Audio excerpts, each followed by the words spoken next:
right, let's start out here. Hi, Ross. How are you doing? Good. Good. What brought you out here today? It's the speed limiter, controversy and whatnot. And what's your stance on that issue? Well, I think that it's not going to have any environmental impact on the good side. It's not going to have any highway safety impact on the good side, and that the actual if they're trying to improve safety through speed, it should be through enforcement, not regulations. All right, and you were telling me earlier that you run in all the lower 48 as well as Western Canada. How would this law, or how does this law impact your business directly?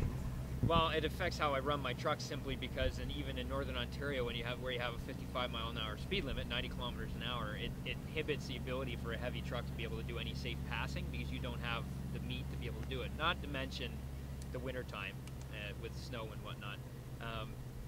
And I find that when you put the speed limiter on the truck, there's a lot of situations where my truck is not going to do very well in mountainous terrain simply because it's lugging way too low all the time because it doesn't get a healthy run when it needs to.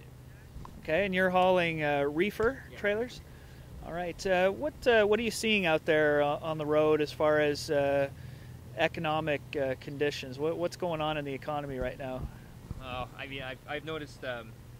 I noticed the truck stops aren't as full at night as they were even a year and a half ago. That's the biggest thing. A year and a half ago, running along 80 in Gary, Indiana, you'd be pretty hard pressed to get a parking spot after 10 o'clock at night. And that's just not the case anymore. Okay, and what do you know anything about rates? How are the rates in what you're hauling? Are the rates still competitive, or have they dropped? I find, well, from what I hear from my bosses, is that a lot of our backhauls have really become a problem. Where the backhauls out of the U.S., there's so much fight for it that you're coming back at cost, if not less. If you had your way, what would you do? What law would you make or get rid of to help your business?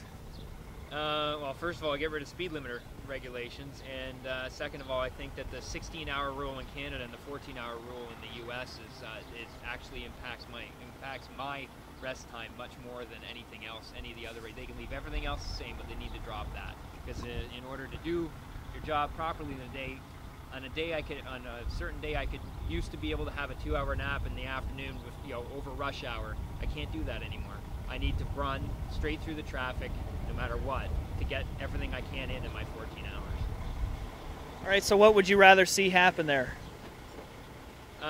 What would the ideal hours of service be for you?